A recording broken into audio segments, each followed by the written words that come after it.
Buenas noches y bienvenidos a Signo Pesos, la economía al alcance de su pantalla. Estos son los temas claves de hoy. Se recuperan las criptomonedas. De nuevo, el Bitcoin y otros criptoactivos se han puesto atractivos desde finales del año pasado. ¿Será una recuperación definitiva? Nos acompaña el experto Alejandro Beltrán para analizar el entorno de este tipo de inversiones. País de muchos emprendedores. El año pasado se crearon más de 300.000 nuevas empresas en varios sectores de la actividad económica. Esta noche nos acompaña Julián Domínguez, presidente de Confecámaras, para contarnos los detalles de este positivo reporte. A aprovechar las rebajas. Enero es un mes en el que abundan las promociones y descuentos en el comercio. ¿Por qué ocurre este fenómeno y en cuáles categorías se ven las promociones más importantes? El director de Fenalco Bogotá nos entrega la respuesta.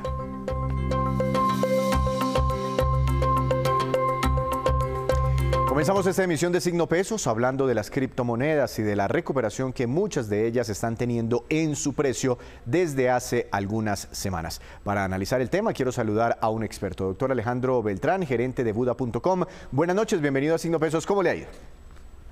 Víctor, muy buenas noches a todos y un saludo a toda la audiencia. Doctor Beltrán, aquí vamos a ver una gráfica con el desempeño particularmente del Bitcoin en los últimos 3 años.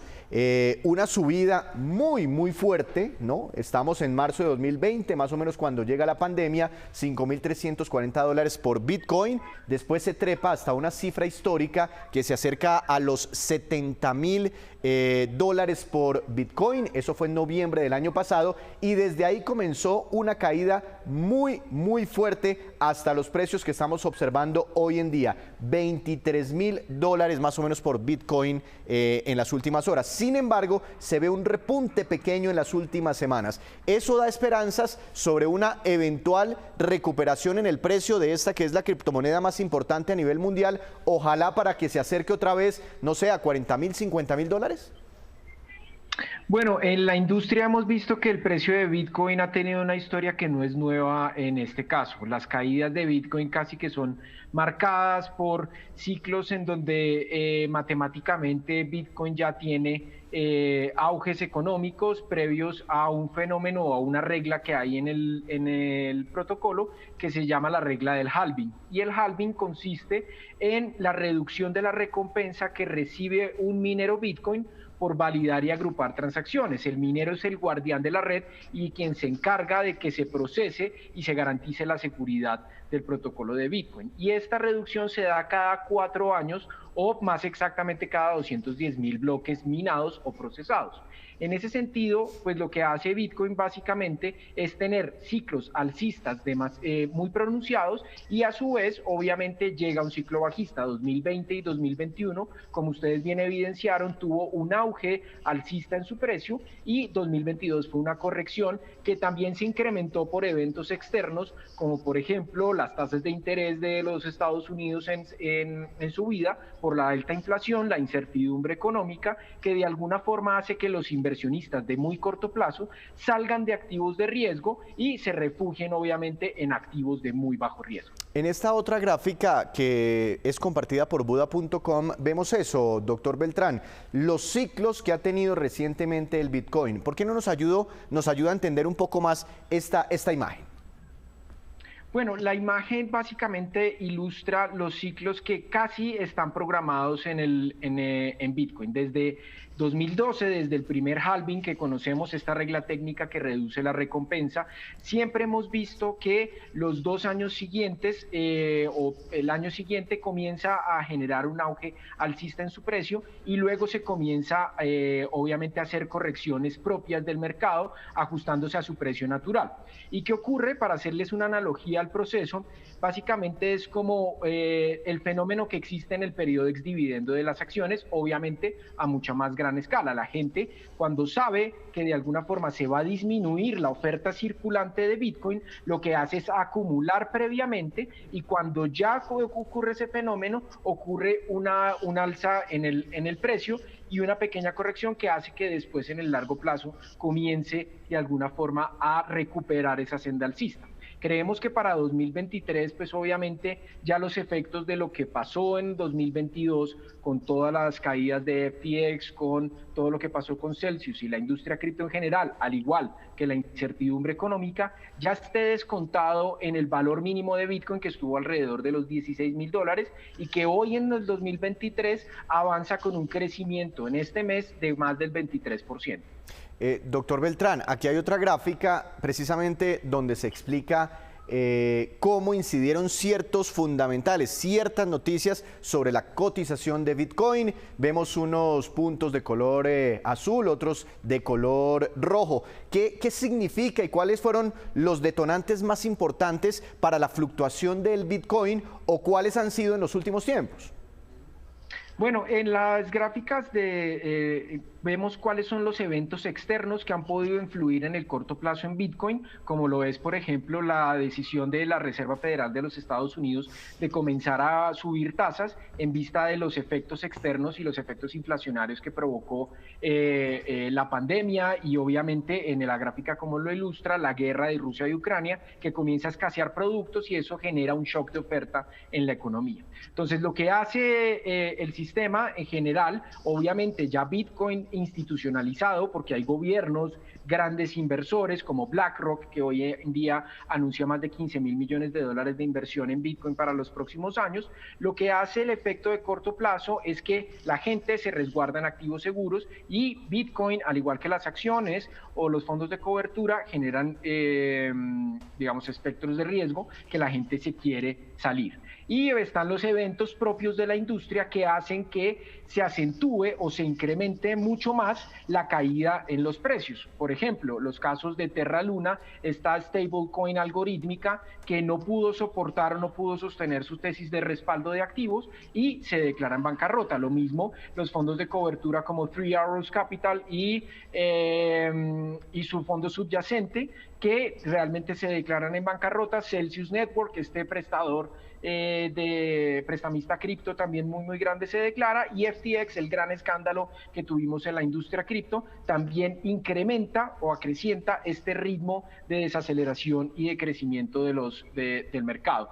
¿Qué ocurre? Que hoy en día tenemos otros fenómenos también que pueden generar este efecto sistémico de FTX, como las declaraciones de bancarrota de Genesis, un gran jugador del mercado cripto, pero que ya pensamos que el mercado lo tiene descontado o ya lo viene reflejando en su precio desde hace un tiempo, y que este crecimiento obedece a este periodo que realmente creemos anticipado de halving. Claro, es que aquí estoy viendo precisamente esta caída de acá, obedece o está muy relacionada con, en mayo del año pasado, con el tema Terra Luna, y ya finalizando el 2022 en noviembre, el caso FTX, donde aparentemente muchas personas resultaron tumbadas por esta gran plataforma a nivel internacional. ¿Será que ya superamos, vea, el Bitcoin estuvo por debajo de $20,000, ¿será que ya se superó, la industria ya superó esa crisis de credibilidad ocasionada precisamente por lo que ocurrió a finales del 2022 con FTX? Bueno, de todos modos es un gran reto que tenemos para la industria de demostrar que reputacionalmente no estamos vinculados y que obviamente es un actor más que puede generar malas prácticas, como lo que ocurre en la industria financiera o en otro tipo de sectores que tienen este tipo de fenómenos relacionados con el fraude, la estafa o cualquier tipo de actividad ilícita. Entonces, en este caso, lo que queremos hacer como industria, obviamente, es desprendernos de este efecto y volver al efecto original de la industria, que es, obviamente, lo que se espera también que en materia regulatoria comencemos a avanzar, y es como el caso que presentamos hoy en día en Colombia, que esperamos que la circular 17 de la Superintendencia Financiera salga por fin para que nos dé mucha mayor claridad jurídica, tanto a los usuarios, a las personas que quieren entrar en este mundo, pero están inseguras porque no tienen garantías jurídicas, y que por otro lado la industria de alguna forma se exija hacia las buenas prácticas y no vuelvan a pasar estos eventos como lo que pasó con FTX el año pasado. ¿Qué es lo más importante de esa circular? Hablando particularmente de la regulación de las criptomonedas en Colombia. ¿Cómo le podría servir esto a la industria, a ustedes que hacen parte de la industria, pero también a los colombianos que quisieran, digamos, invertir en criptomonedas o tener esa alternativa como método de pago?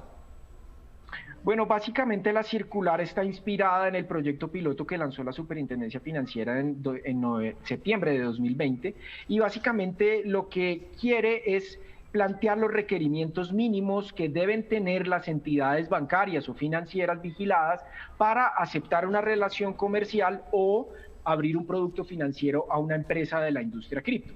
Y esto se basa en tres verticales principales. La primera, que cumplan con un sistema de gestión y prevención de lavado de activos y financiación del terrorismo, que cuente con políticas de ciberseguridad y seguridad informática basada en los estándares internacionales y normativa local, y que, obviamente mucho más importante, que cumpla con los estándares de protección y derechos al consumidor basados también en la normativa local. Con eso lo que hace es que de alguna forma podamos proteger al usuario y obviamente el usuario también tenga garantías jurídicas y obviamente la industria también tenga mayor claridad en las reglas de juego que se pueden dar alrededor de abrir un producto financiero y que los usuarios puedan depositar y solicitar retiros hacia su cuenta bancaria. Eso genera mayor estabilidad, claro, y obviamente pues genera mayor seguridad para los ciudadanos de a pie. Por último, doctor Beltrán, recomendaciones para la gente a la hora de comprar criptomonedas. Veo inclusive campañas a nivel global de muchas personas diciendo no dejen los bitcoins en las plataformas, en los exchanges, porque puede pasar lo de FTX, que se cae y se pierde la plata. Mejor descargue el bitcoin y guárdelo en su billetera virtual propia. ¿Qué tipo de recomendaciones hay en este momento? Bueno, alrededor de las criptomonedas siempre se da esa virtud de que la descentralización le permite recuperar al ciudadano de a pie pues la autonomía de sus recursos y por ende pues descargar una billetera que tenga unas capas de seguridad muy buenas es muy recomendable para quienes conocen la industria cripto y puedan gestionar o autogestionar sus recursos. Sin embargo, para quienes no tienen esa expertise, para quienes son amateurs en este mundo, pues también pueden confiar en plataformas. Sin embargo, estas plataformas deberían cumplir parte de estos requerimientos que también va a exigir la circular 17 y que de algunas de forma voluntaria hemos empleado este tipo de esquemas y que obviamente el usuario tenga garantías jurídicas plenas de que si se pierden sus recursos pueda ir a reclamar a una entidad que esté constituida legalmente. Por ende es muy recomendable que las plataformas, como en este caso por ejemplo Buda.com, que está constituida legalmente, cumpla también con todos estos requerimientos y que los sistemas de custodia obviamente sean evidenciados por una auditoría y obviamente la tecnología también presta esa auditabilidad pública para que el usuario tenga plena confianza en que sus recursos están bien resguardados. Pero lo más importante es que Bitcoin es un vehículo que presenta la autonomía y que cualquier billetera con capas de seguridad, con muy buenas capas de seguridad, pues le pueda brindar este tipo de sistemas y que el usuario obviamente, al igual que guarda el efectivo como en una bóveda en cualquier caja fuerte, pues también guarde muy bien sus claves, porque Bitcoin está diseñado sobre la seguridad y eso pues puede jugarle también en contra si es autónomo en sus recursos. Doctor Beltrán, muchas gracias por esta explicación. Veremos entonces qué pasa finalmente con el precio del Bitcoin y muchas otras criptomonedas que se han desplomado recientemente, pero ahí van como mejorando poquito a poquito. Feliz noche, muchas gracias. Muchas gracias, Víctor, a ustedes y un saludo a toda la audiencia. Ha superado los $23.000 el Bitcoin en las últimas horas. Hacemos nuestra primera pausa, pero cuando regresemos espere cuáles fueron las ciudades colombianas más visitadas por los turistas extranjeros el año pasado. Ya les contamos.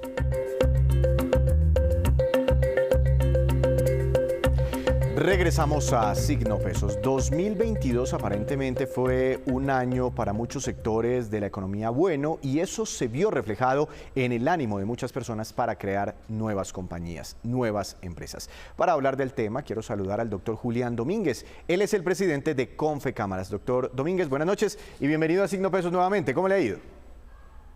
Muy buenas noches. Realmente es muy satisfactorio poder compartir las cifras de las cámaras de comercio en relación con el emprendimiento en el año 2022. 310.700 empresas creadas. ¿Cómo entendemos esta cifra? Porque uno dice, caramba, más de 300.000 compañías en un año.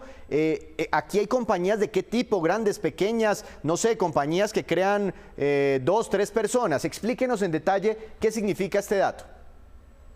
Pues es muy importante lo que ha ocurrido porque lo que estamos observando es que después de la pandemia estamos llegando a los niveles del 2019.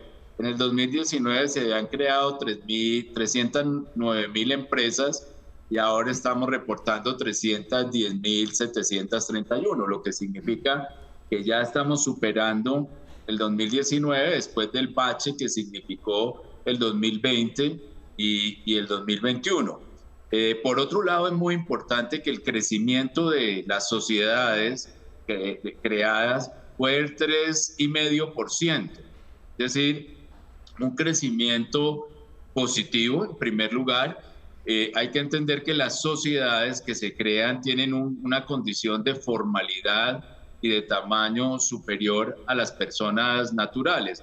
Los empresarios, personas naturales, se mantuvieron, es un crecimiento del 0,3%, pero se mantuvieron. Lo que es importante de las personas naturales que crearon empresa es que el 62,5% de ellas, de esas empresas creadas por personas naturales, son mujeres. Es decir, hay un amplísimo emprendimiento e iniciativa por cuenta del sector femenino y en eso para nosotros es fundamental poder continuar trabajando la equidad de género en el sector empresarial.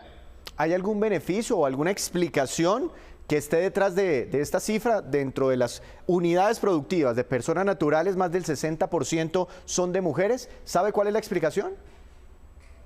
Pues la realidad es que viene gestándose una acción muy positiva de política pública y de las cámaras de comercio para contribuir a que los grandes proyectos y incluso de microempresas y de la asociatividad en los grupos empresariales, especialmente de las zonas marginadas, se hagan a partir de mujeres. Creemos que esto está mostrando sus frutos y que este es el resultado de efectivamente poner el foco en las mujeres como un foco donde hay altísima confianza, capacidad de gestión y de asociatividad, que es muy importante como está ocurriendo, por ejemplo, en el Pacífico.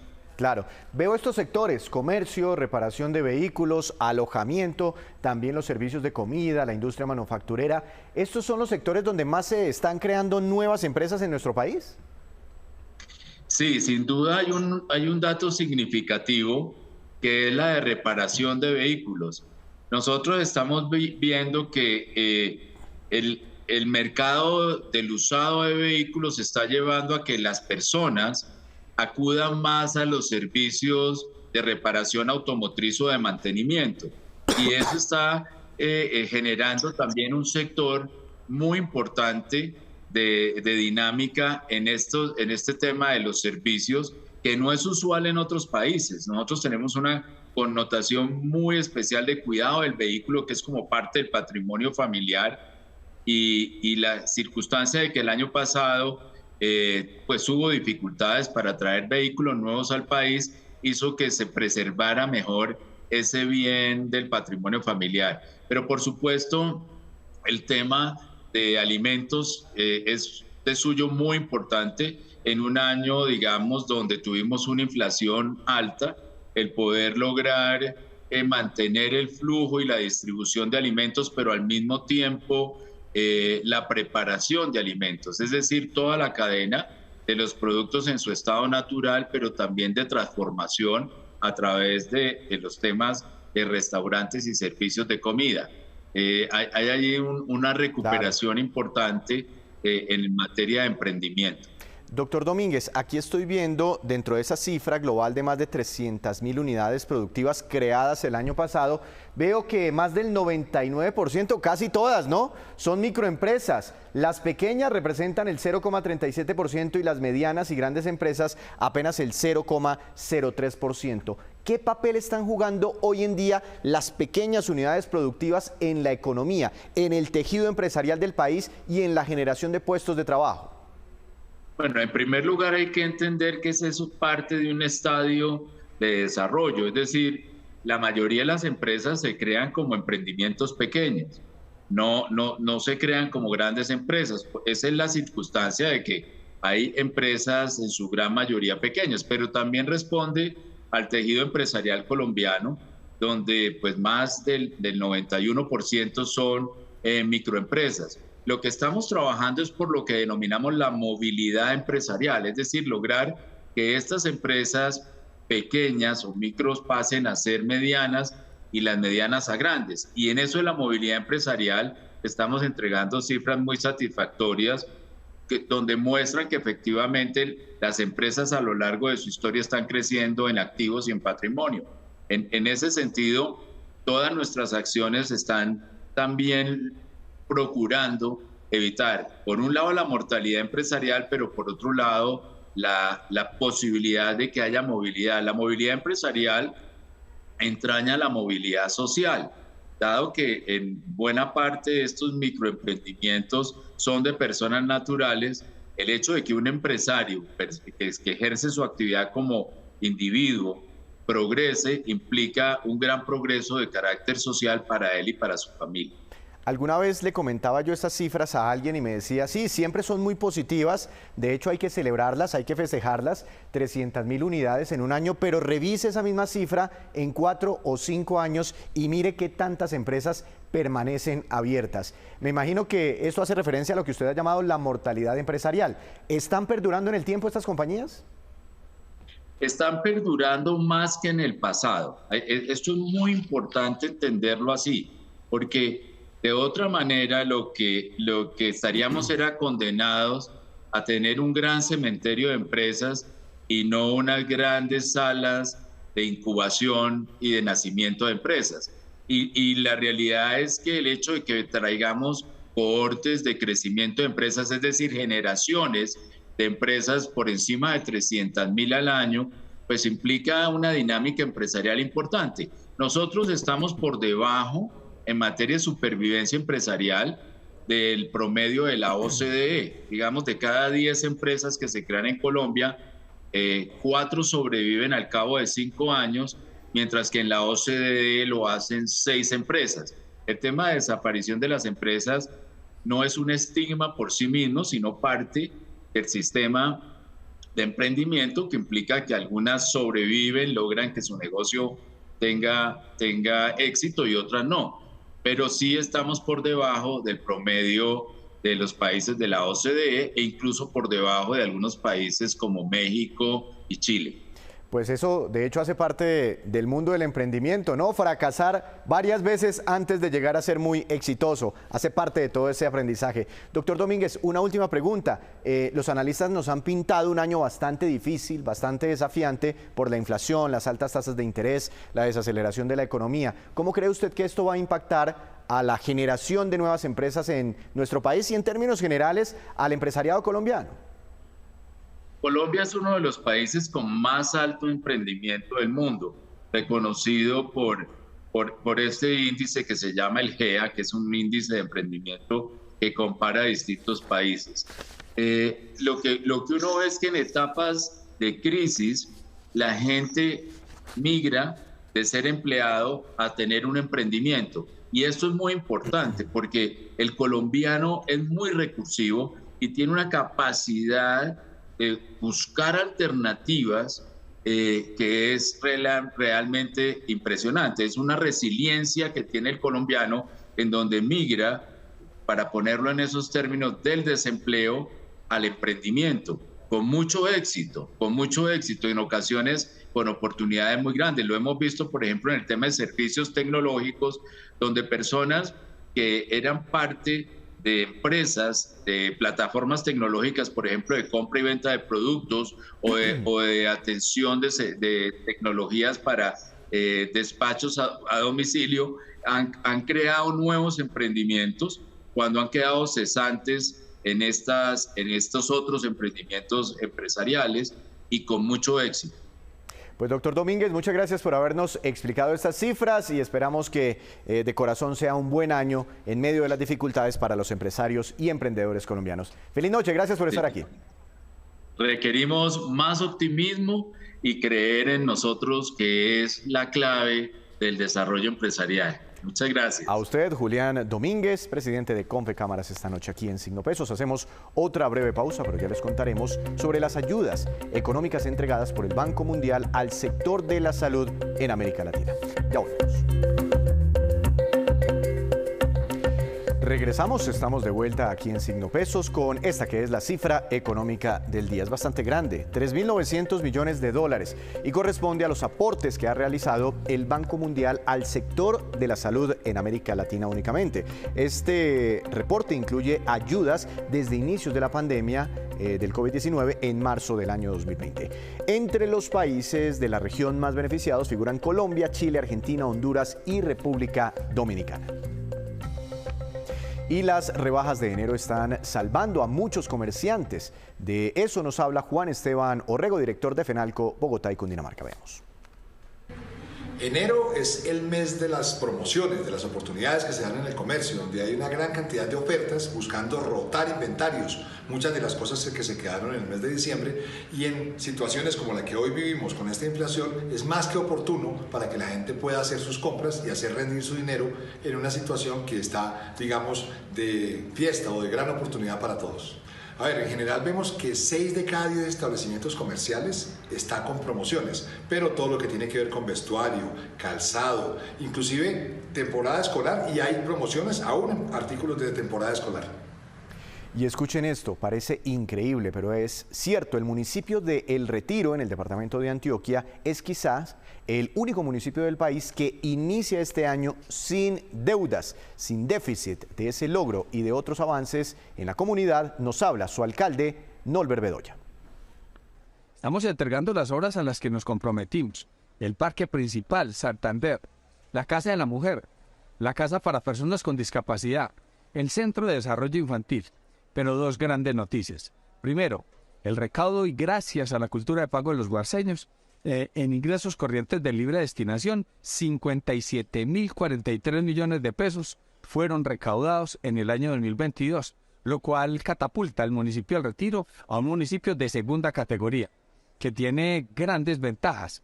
Primero, es uno de los 62 municipios del país que tienen esa condición. Segundo, que tiene una posibilidad de tener recursos propios y de no depender tanto de las transferencias del gobierno nacional. Y otra muy importante, que gracias a ese gran recaudo nos comprometimos y así le cumplimos a la comunidad. El municipio del Retiro arranca el año 2023 sin un solo peso de deuda pública. Es decir, que todos los ingresos de nuestro municipio van para la inversión y de esa manera satisfacer las necesidades de toda la comunidad. Y ahora nos vamos con estos que son los indicadores económicos que usted debe conocer siempre antes de irse a dormir. Tasa representativa del mercado que regirá para mañana será de 4.545 pesos con 94 centavos. El dólar siguió cayendo, hoy retrocedió 5 pesos con 8 centavos adicionales. El petróleo Brent de referencia para nuestro país bajó 2,10%. Se ubicó al cierre en 86 dólares con 34 centavos por barril. El precio interno del café colombiano subió y quedó en promedio para mañana a 1.775.000 pesos por carga. El índice MSCI Colcap de la Bolsa de Valores de Colombia tuvo una caída de 1,6%. La acción más valorizada fue Bolsa de Valores de Colombia, con una ganancia de 4,32%, y la acción que más cayó fue la del BBVA Colombia, que tuvo un retroceso de 7,01%. Antes de despedirnos, los dejo con este dato. Las ciudades colombianas más visitadas en 2022 por los extranjeros, por turistas extranjeros, fueron en su orden: Bogotá, Medellín, Cartagena y en cuarto lugar Cali. Estas 4 ciudades cautivaron al 44% de los visitantes. Eso sí, ellos buscaron especialmente sitios divertidos y con diversidad cultural durante sus recorridos. Así terminamos por hoy. Los esperamos mañana con una nueva emisión y con toda la información económica que usted necesita saber. Esto es Signo Pesos, la economía al alcance de su pantalla. Que tenga una feliz noche.